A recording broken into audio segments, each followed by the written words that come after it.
ನಮ್ಮ ದಕ್ಷಿಣ ಕನ್ನಡ ಜಿಲ್ಲೆಯ ಜನರ ಕಣ್ಣಿಗೆ ಮಣ್ಣೆರಚಲಿಕ್ಕೆ ಸೌಜನ್ಯ ಹೋರಾಟ ಅಂತ ಒಂದು ವಿಚಾರವನ್ನ ಗುರಾಣಿಯಾಗಿ ಇಟ್ಕೊಂಡು ಇಲ್ಲಿ ಫ್ರಾಡ್ ಮಾಡೋಕೆ ಬಂದ ಅಂತ ಒಬ್ಬ ಹೆಂಗಸಿದು ಬೆಂಗಳೂರಿನಿಂದ. ಇವರು ಸೌಜನ್ಯ ಪರ ಹೋರಾಟ ಮಾಡಿದವರಲ್ಲ ಅಂತ ನೀವೇನ್ ಅನ್ಕೊಂಡ್ರಿ, ಅದೇ ತರ ನಾನು ಅನ್ಕೊಂಡು ಮೋಸ ಹೋದೆ. ಒಂದಲ್ಲ ಎರಡಲ್ಲ, 3 ತಿಂಗಳಲ್ಲಿ ನನ್ನಿಂದ ಹೆಂಗಸು ಫ್ರಾಡ್ ಮಾಡಿ ಪಡ್ಕೊಂಡ ದುಡ್ಡೆಷ್ಟು ಗೊತ್ತಾ? ಬರೋಬ್ಬರಿ 3,20,000 ರೂಪಾಯಿ. ಪ್ರತಿಯೊಂದಕ್ಕೂ ಡಾಕ್ಯುಮೆಂಟ್ ನಿಮ್ಮ ಮುಂದೆ ಇಡ್ತಾ ಹೋಗ್ತೀನಿ. ನಾನು 2018ರಲ್ಲಿ ನನ್ನ ಮೇಲೆ ಒಂದು ಪ್ರಕರಣ ದಾಖಲಾಗುತ್ತೆ. ಒಂದು SC/ST ಕೇಸ್ ಅಂಡರ್ ಅಲ್ಲಿ ಒಂದು ಹೆಣ್ಣು ಮಗಳು ನನ್ನ ಮೇಲೆ ಒಂದು ಪ್ರಕರಣ ದಾಖಲಿಸ್ತಾಳೆ. ಅದೇ ವರ್ಷದ ಜನವರಿ 29ನೇ ತಾರೀಕು ಇವರಿಗೆ ಫೋನ್ ಮಾಡಿ, ಮೇಡಮ್ ನನ್ನ ಮೇಲೆ ಒಂದು ಈ ತರ ಒಂದು ಸುಳ್ಳು ಆಪಾದನೆಯನ್ನ ಮಾಡಿದ್ದಾರೆ, ಸೊ ಅದರಿಂದ ನಾನು ತುಂಬಾ ಸಫರ್ ಆಗಿದ್ದೇನೆ, ಸೊ ಈ ತರ ಕೇಸ್ ನಡೀತಾ ಇದೆ, ನಿಮ್ ಕಡೆಯಿಂದ ಏನಾದ್ರು ಸಜೆಷನ್ ಸಿಗಬಹುದಾ ಅಂತ ಕೇಳಿದೆ. ಅರವಿಂದ್, ಈ ನಿಮ್ಮ ಪ್ರಕರಣ ಇದು ನೋಡುವಾಗಲೇ ಗೊತ್ತಾಗುತ್ತೆ ನಿಮ್ಮ ಮೇಲೆ ಬೇಕಂತಾನೆ ಹಾಕಿರೋದು, ಇದೊಂದು ಹನಿ ಟ್ರ್ಯಾಪ್ ಪ್ರಕರಣ ತರಾನೇ ಇದೆ. ಅದರಿಂದಾಗಿ ಈ ಪ್ರಕರಣವನ್ನ ನಾವು ಹೈಕೋರ್ಟ್ ಅಲ್ಲಿ ಒಂದು ಲಾಯರ್ನ ಇಟ್ಟುಕೊಂಡು ಒನ್ಸ್ ಅಗೇನ್ ಹೇಳ್ತಾ ಇದ್ದೇನೆ, ಸೌಜನ್ಯ ಪರ ಹೋರಾಟ ಮಾಡಿದಂತ ಒಳ್ಳೊಳ್ಳೆ ಲಾಯರ್ಸ್ ಗಳಿದ್ದಾರೆ, ಅವರೆಲ್ಲ ತುಂಬಾ ಪ್ರಾಮಾಣಿಕವಾಗಿ ಕೆಲಸ ಮಾಡ್ತಾರೆ. ವಿಚಾರ ಹೌದು. ನನ್ನ ಕೈಯಿಂದ ಮೇ 17ನೇ ತಾರೀಕು ತನಕ ಟೋಟಲಿ 3,20,000 ರೂಪಾಯಿಗಳನ್ನ ನನ್ನ ಹತ್ರ ವಸೂಲಿ ಮಾಡಿದ್ದಾರೆ. ಬೆಂಗಳೂರು ಮತ್ತು ಸುತ್ತಮುತ್ತಲಲ್ಲಿ ಇವರು ಲಕ್ಷ ದುಡ್ಡು ತೆಕ್ಕೊಂಡು ಫ್ರಾಡ್ ಮಾಡಿದಂತ 16 FIRಗಳು ಈ ಸಂಧ್ಯಾ ಪವಿತ್ರ ನಾಗರಾಜ್ ಮೇಲೆ ಇದೆ. ನೀವು ಅರ್ಥ ಮಾಡ್ಕೊಳ್ಳಿ, ಇಷ್ಟೆಲ್ಲ ಬುದ್ಧಿಜ್ಞಾನ ಇರುವಂತ ಒಬ್ಬ ಅರವಿಂದ್ ವಿವೇಕನ ಈ ತರ ಫ್ರಾಡ್ ಮಾಡ್ತಾರೆ ಅಂತ ಹೇಳಿದ್ರೆ ಇನ್ನು ಅಮಾಯಕರನ್ನ ಎಷ್ಟು ಫ್ರಾಡ್ ಮಾಡಿರ್ಬೇಡ. ಮಹೇಶ್ ಅಣ್ಣ ಹೇಳಿದ ಒಂದೇ ಮಾತು, ಈ ಸಂಧ್ಯಾ ಪವಿತ್ರ ನಾಗರಾಜ್ ಅನ್ನುವಂತ ವ್ಯಕ್ತಿ ಯಾವುದೇ ಸೌಜನ್ಯ ಹೋರಾಟದಲ್ಲಿ ನಿಜವಾಗ್ಲೂ ನಮ್ಮ ಜೊತೆಗೆ ಇಲ್ಲ. ಅವಳು ನಮ್ಮ ಟೀಮಿನವಳು ಅಲ್ಲ, ಅವಳು ಸೌಜನ್ಯ ಹೋರಾಟಗಾರ್ತಿ ಅಲ್ವೇ ಅಲ್ಲ. ಹಾಯ್ ಹಲೋ ನಮಸ್ತೆ ಸ್ನೇಹಿತರೆ, ಇದು ನಿಜವಾಗ್ಲೂ ಇಡೀ ರಾಜ್ಯ ಆಕ್ಟ್ ಅಂಡರ್ ಅಲ್ಲಿ ನಿನ್ನೆ ಆಕ್ಟ್ 2023 ಅಂಡರ್ ಸೆಕ್ಷನ್ 318 ಬ್ರಾಕೆಟ್ ಅಲ್ಲಿ 4 ಅಂಡ್ 351/2 ಅಲ್ಲಿ ಒಂದು ಕೇಸ್ ರಿಜಿಸ್ಟರ್ ಆಗುತ್ತೆ. ಸೊ ವಂಚನೆ ಮತ್ತೆ ಜೀವ ಬೆದರಿಕೆ ಅಂತ. ಸೊ ಈ ಕೇಸ್ ರಿಜಿಸ್ಟರ್ ಆಗಿರುವಂತದ್ದು ಸ್ವಯಂ ಘೋಷಿತವ ಹೋರಾಟಗಾರ್ತಿ ಸಂಧ್ಯಾ ಪವಿತ್ರ ನಾಗರಾಜ್ ಮೇಲೆ. ಯಾರು ಈ ಸಂಧ್ಯಾ ಪವಿತ್ರ ನಾಗರಾಜ್? ನಾನು ನಿಮ್ಗೆ ತೋರಿಸ್ತೀನಿ ನೋಡಿ. ಈ ಸಂಧ್ಯಾ ಪವಿತ್ರ ನಾಗರಾಜ್ ಅಂತ ಹೇಳಿದ ತಕ್ಷಣ ನಿಮ್ಗೆ ಈ ಕಡೆ ದಕ್ಷಿಣ ಕನ್ನಡದವರಿಗೆ ಅಷ್ಟೊಂದು ಹೆಸರು ಗೊತ್ತಾಗ್ಲಿಕ್ಕಿಲ್ಲ. ನಾನು ತೋರಿಸ್ತೀನಿ ಯಾರು ಅಂತ. ಸಂಧ್ಯಾ ಪವಿತ್ರ ನಾಗರಾಜ್, ಓ ಮೇರೆ ನೆಂಕಲು ತೂತ ಅಂತ ನೀವು ಬೇಕಾದ್ರೆ ಹೇಳ್ಬೋದು. ಸೊ ಯಾರಪ್ಪ ಇದು ಸಂಧ್ಯಾ ಪವಿತ್ರ ನಾಗರಾಜ್? ಇದು ನೋಡಿದ್ರಾ? ಸೊ ಇದು ಸಂಧ್ಯಾ ಪವಿತ್ರ ನಾಗರಾಜ್ ಹೋರಾಟದ ಕತೆ. ಅಂಬೇಡ್ಕರ್ ಅವರ ಫೋಟೋನೆಲ್ಲ ಹಾಕೊಂಡು ಒಂದು 7-8 ಇದಿದೆ ಬಿಡಿ, ಏನು ಪ್ರೊಫೈಲ್ಗಳೆಲ್ಲ ಒಂದು 7-8 ಇದೆ. ವಾಯ್ಸ್ ಫಾರ್ ಜಸ್ಟಿಸ್ ಅಂತ ಒಂದಿದೆ, ಅಲ್ಲಿ ಬಂದು ಭಯಂಕರ ಸಾಧನೆ ಮಾಡಿದ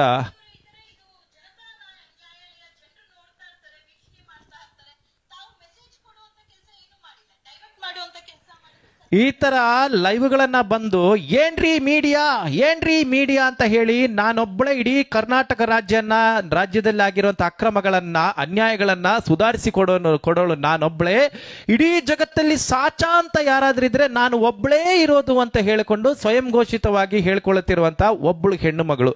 ನನಗೆ ಎಷ್ಟೊಂದು ಅನ್ಯಾಯ ಆದ್ರೂ ಅವರ ಬಾಯಿಂದ ಬರುವಂತ ಮಾತುಗಳು ಎಷ್ಟು ಹೊಲಸಾಗಿರುತ್ತೆ ಅಂತ ಹೇಳಿದ್ರೆ, ನಾವು ಗಂಗಾ ನದಿಯಲ್ಲಿ ಸ್ನಾನ ಮಾಡ್ಬೇಕ್ರಿ ಆ ಹೊಲಸುಗಳನ್ನ ಜೀರ್ಣಿಸಿಕೊಳ್ಳೋದಿಕ್ಕೆ. ಆದ್ರೆ ಆ ತರ ಹೊಲಸು ಇಷ್ಟು ಅನ್ಯಾಯ ಆಗಿದ್ರು ನಾನು ಅವರ ಬಗ್ಗೆ ಮಾತಾಡಲ್ಲ.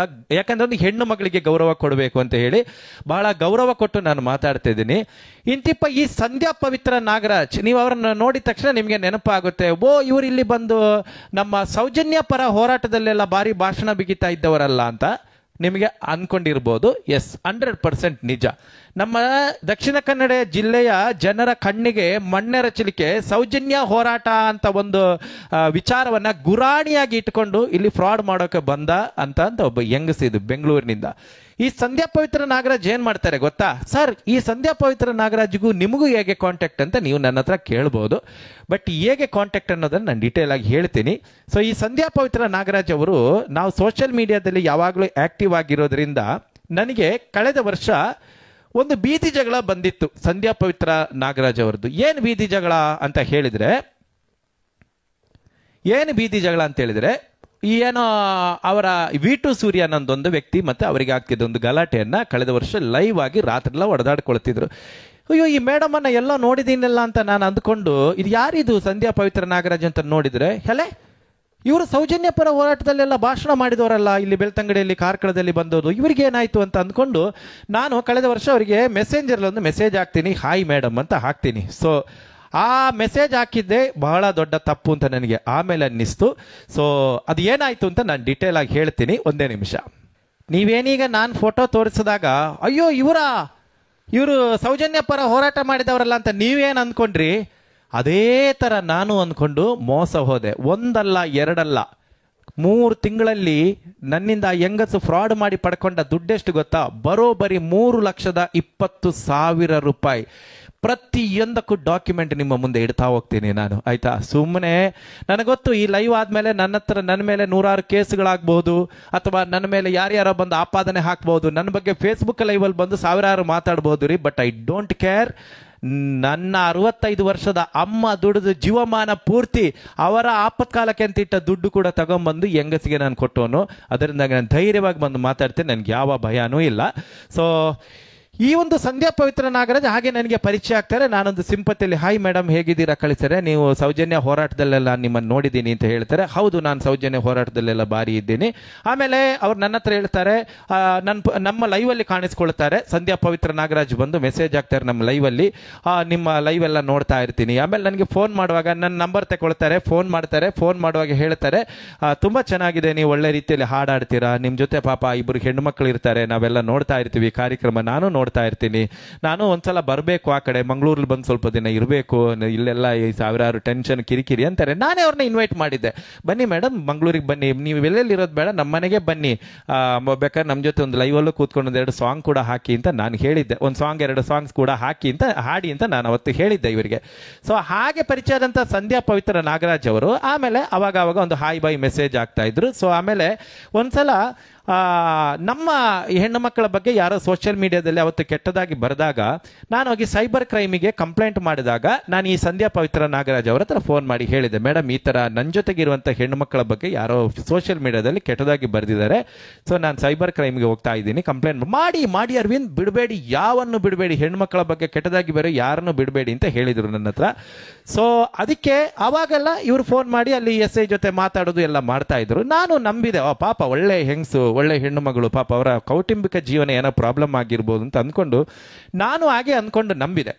ಸೊ ಅದಾಗಿ ಇವರು ಸೌಜನ್ಯ ಪರ ಕೂತ್ಕೊಂಡು ದೊಡ್ಡ ದೊಡ್ಡ ಭಾಷಣ ಬಿಗಿಯೋದು, ಯಾವುದು ಈಗ ಸಂಧ್ಯಾ ವಾಯ್ಸ್ ಆಫ್ ಜಸ್ಟಿಸ್ ಅಂತ ಒಂದು ಪೇಜ್ ಮಾಡ್ಕೊಂಡು ಇಡೀ ಸುಪ್ರೀಂ ಕೋರ್ಟ್ ಲಾಯರ್ ತರ ಹಿಂಗೆ ಕೂತ್ಕೊಂಡು ಇಡೀ ಬಾಯಿಗೆ ಬಂದಾಗೆ ಮೀಡಿಯಾಗಳನ್ನ ಬೈಯೋದು, ಬಾಯಿಗೆ ಬಂದಾಗೆ ಮಂತ್ರಿಗಳನ್ನ, ಅವ್ರಿಗೆ ಯಾರು ಆಗ್ಲಿಲ್ವೋ ಅವ್ರ ಬಗ್ಗೆ ಎಲ್ಲ ತುಂಬಾ ಹೊಲಸಾಗಿ ಮಾತಾಡೋದು. ಯಬ್ಬಬ್ಬ ಏನು ಹೊಲಸಾಗಿ ಮಾತಾಡ್ತಾ ಇರೋದು, ಆ ತರ ಮಾತಾಡ್ತಿದ್ರು. ಆ ತರ ಮಾತಾಡಿ ಇಡೀ ಜಗತ್ತಲ್ಲಿ ನಾನೊಬ್ಬಳೇ ಸಾಚಾ ಇರೋದು, ನಾನು ಇಡೀ ಅಂಬೇಡ್ಕರ್ನ ಫೋಟೋ DP-ಯಲ್ಲಿ ಹಾಕೊಂಡು ನಾನೇ ಈ ಜಗತ್ತು ಸರಿ ಮಾಡೋದು ಅಂತೇಳಿ ಫೋಸ್ ಕೊಟ್ಕೊಂಡು ಹೊರಡ್ತಾ ಇದ್ರು, ಆಯ್ತಾ? ಸೊ ಇಂಥ ಸಂಧ್ಯಾ ಪವಿತ್ರ ನಾಗರಾಜು ನಾವು ಇಡೀ ಕರ್ನಾಟಕ ರಾಜ್ಯದಾದ್ಯಂತ ಎಲ್ಲರಿಗೂ ನ್ಯಾಯ ಕೊಡುವ ಕೆಲಸ ಮಾಡ್ತೇವೆ. 200ಕ್ಕೂ ಹೆಚ್ಚು ಕೇಸುಗಳು ನನ್ನ ಹತ್ರ ಇದೆ ನಾನು ಸೊಲ್ಯೂಷನ್ ಮಾಡಲಿಕ್ಕೆ. ಅಲ್ಲಮ್ಮ, ನೀನೇನು ಸುಪ್ರೀಂ ಕೋರ್ಟ್ ಜಡ್ಜಾ? ನಿನ್ನ ಹತ್ರ 200ಕ್ಕೂ ಹೆಚ್ಚು ಕೇಸುಗಳು ಬರ್ತಾ ಇದೆ ಅಂತ ಹೇಳಲಿಕ್ಕೆ, ಆಯ್ತಾ? ಏನೋ ಗೊತ್ತಿಲ್ಲ, ಇಷ್ಟೆಲ್ಲ ಬುದ್ಧಿ ಎಲ್ಲ 43 ವರ್ಷದ ಸುದೀರ್ಘ ಜೀವನಾನುಭವ ಇರುವ ನಾನೇ ಫ್ರಾಡ್ ಆಗಿಬಿಟ್ಟೆ ರೀ, ನಾನೇ ನಿಜ ಅಂತ ನಂಬಿಟ್ಟೆ. ಸೊ ಸ್ನೇಹಿತರೆ, 2018ರಲ್ಲಿ ನನ್ನ ಮೇಲೆ ಒಂದು ಪ್ರಕರಣ ದಾಖಲಾಗುತ್ತೆ. ಒಂದು SC/ST ಕೇಸ್ ಅಂಡರಲ್ಲಿ ಒಂದು ಹೆಣ್ಣು ಮಗಳು ನನ್ನ ಮೇಲೆ ಒಂದು ಪ್ರಕರಣ ದಾಖಲಿಸ್ತಾಳೆ. ಆ ಪ್ರಕರಣ ಇವಾಗ ಮಂಗಳೂರಲ್ಲಿದೆ, ಅದೀಗ ವಿಚಾರಣೆ ನಡೀತಾ ಇದೆ, ಇನ್ನೊಂದು 2 ತಿಂಗಳಲ್ಲಿ ಮುಗಿದೋಗುತ್ತೆ. ಇವರದ್ದು ಈ ಸಂಧ್ಯಾ ಪವಿತ್ರ ನಾಗರಾಜ್ ಇವರದ್ದು ಹೋರಾಟ ಅಂತೆ, ಭಯಂಕರ, ಎಲ್ಲರಿಗೂ ನ್ಯಾಯ ಕೊಡಿಸೋದು, ಇದೆಲ್ಲ ನೋಡಿ ನಾನೇನು ಅನ್ಕೊಂಡೆ, ಇವ್ರ ಹತ್ರ ಹೇಳಿದ್ರೆ ನಂದು ಕೇಸ್ಗೆ ಏನಾದರೂ ಒಂದು ಹೆಲ್ಪ್, ಒಂದು ಸಜೆಷನ್ ಸಿಗ್ಬೋದು ಅಂತ ಹೇಳ್ಕೊಂಡು ನಾನು ಜನವರಿ 29 ಇದೇ ವರ್ಷದ ಜನವರಿ 29ನೇ ತಾರೀಕು ಇವರಿಗೆ ಫೋನ್ ಮಾಡಿ, ಮೇಡಮ್ ನನ್ನ ಮೇಲೆ ಈ ಥರ ಒಂದು ಸುಳ್ಳು ಆಪಾದನೆಯನ್ನು ಮಾಡಿದ್ದಾರೆ, ಸೊ ಅದರಿಂದ ನಾನು ತುಂಬ ಸಫರ್ ಆಗಿದ್ದೇನೆ, ಸೊ ಈ ಥರ ಕೇಸ್ ನಡೀತಾ ಇದೆ, ನಿಮ್ಮ ಕಡೆಯಿಂದ ಏನಾದ್ರು ಸಜೆಷನ್ ಸಿಗ್ಬೋದಾ ಅಂತ ಕೇಳಿದೆ. ಅರವಿಂದ್, ನೀವು ಎಂಥವ್ರು ಅಂತ ಇಡೀ ರಾಜ್ಯಕ್ಕೆ ಗೊತ್ತಿದೆ, ನೀವು ಎಷ್ಟು ಪ್ರಾಮಾಣಿಕರಿದ್ದೀರಿ, ಯಾವ ಥರ ನೀವು, ನಿಮ್ಮ ಜೊತೆಗೇನೆ 2 ಹೆಣ್ಣು ಮಕ್ಕಳು ಇದ್ದಾರೆ, ನೀವು ಇಷ್ಟೆಲ್ಲ ಮಾಡ್ತಿರುವ, ನಿಮ್ಮ ಮೇಲೆ ಯಾರು ಕೇಸ್ ಕೊಟ್ಟಿದ್ದು, ಬನ್ನಿ ನೋಡೋಣ ಏನಾದ್ರು ಪರಿಹಾರ ಸಿಗ್ಬೋದು ಅಂತ ಹೇಳಿ ಜನವರಿ 30ನೇ ತಾರೀಕು ನನ್ನನ್ನು JP ನಗರ 7ನೇ ಹಂತದಲ್ಲಿರುವ ತನ್ನ ಮನೆಗೆ ಸಂಧ್ಯಾ ಪವಿತ್ರ ನಾಗರಾಜ್ ಕರೆಸ್ಕೊಂಡು ನೀವು ಅದು ಕೇಸ್ ಡೀಟೇಲ್ ತಗೊಂಡ್ಬನ್ನಿ ಅಂತ ಹೇಳ್ತಾರೆ. ಹಾಗೆ ಕೇಸ್ ಡೀಟೇಲ್ಸ್ ಚಾರ್ಜ್ ಶೀಟ್ ಇಟ್ಕೊಂಡು ಹೋದ ನನ್ನ ಹತ್ರ ಎಲ್ಲ ಡೀಟೇಲ್ಸ್ ಅನ್ನು ಅವರ ಮನೆಯಲ್ಲಿ ಕೇಳಿ ತಿಳ್ಕೊಂಡು ಆ ಎಲ್ಲ ಕೇಸಿನ ಚಾರ್ಜ್ ಶೀಟ್ ಎಲ್ಲವನ್ನು ಅವರು ತಗೊಂಡು ನನಗೆ ಹೇಳ್ತಾರೆ, ಅಣ್ಣ ಇದು 100% ಹನಿ ಟ್ರ್ಯಾಪ್ ಪ್ರಕರಣ, ನಿಮ್ಮ ಮೇಲೆ ನಿಮ್ಮ ಜೊತೆಗಿದ್ದುಕೊಂಡು ನಿಮ್ಮಿಂದ ಎಲ್ಲ ಪಡ್ಕೊಂಡು ಕೊನೆಗೆ ನಿಮ್ಮ ವಿರುದ್ಧವಾಗಿ ತಿರುಗಿ ನಿಮ್ಮ ಮೇಲೆ ಕಂಪ್ಲೇಂಟ್ ಮಾಡಿದಾರಲ್ಲ, ಇಂಥದ್ದು ಸಾವಿರಾರು ನಡೀತಾ ಇದೆ ಇವತ್ತು ನಮ್ಮ ಸಮಾಜದಲ್ಲಿ. ಹೆಣ್ಣು ಮಕ್ಕಳ ಕಾನೂನು ಬದಲಾಗಬೇಕು, ಹೆಣ್ಣು ಮಕ್ಕಳ ಕಾನೂನನ್ನ ಯೂಸ್ ಮಾಡಿಕೊಂಡು ಈ ತರದ್ದು ತುಂಬಾ ಆಗ್ತಾ ಇದೆ. ಪಾಪ ಗಂಡು ಮಕ್ಕಳು ಎಷ್ಟೋ ಜನ ಬಲಿ ಆಗ್ತಿದ್ದಾರೆ. ಇವತ್ತಿಂದ ಈ ಕೇಸ್ ನಿಮ್ದು ಅಲ್ವೇ ಅಲ್ಲ, ನನ್ನದು. ಈ ಕೇಸಿನ ವಿಚಾರ ಇಲ್ಲಿಗೆ ಬಿಟ್ಟು ಬಿಡಿ, ನಾನು ನೋಡ್ಕೊಳ್ತೀನಿ. ಮೇಡಮ್ ಯಾವ ತರ ಇದಕ್ಕೆ ಸೊಲ್ಯೂಷನ್ ಮಾಡೋಕ್ಕಾಗುತ್ತೆ ಅಂತ ನೋಡಿ, ಈ ಕೇಸನ್ನ ನಾನು ಹೈಕೋರ್ಟ್ ಅಲ್ಲಿ ಸೌಜನ್ಯ ಪರ ಹೋರಾಟ ಎಲ್ಲ ಮಾಡಿದಂತ ವಕೀಲರುಗಳಿದ್ದಾರೆ, ಒಳ್ಳೊಳ್ಳೆ ವಕೀಲರುಗಳಿದ್ದಾರೆ, ಅವರ ಹತ್ರ ಹೇಳಿ ನಾನು ಹೈಕೋರ್ಟ್ ಅಲ್ಲಿ ಈ ಕೇಸನ್ನ ಫೈಲ್ ಮಾಡಿಸಿ ಹೈಕೋರ್ಟ್ ಅಲ್ಲಿ ಅವ್ರನ್ನ ಕರೆಸಿ ಅದರ ಸ್ಟೇಟ್ಮೆಂಟ್ ಕೊಡಿಸಿ ಸ್ಕ್ವಾಶ್ ಮಾಡಿಸಿ ಹಾಕ್ಬಿಡ್ತೀನಿ ಹೈಕೋರ್ಟ್ ಅಲ್ಲಿ, ಇದಕ್ಕೆಲ್ಲ ಕಾನೂನಲ್ಲಿ ಅವಕಾಶ ಇದೆ ಅಂತ ಹೇಳಿದ್ರು.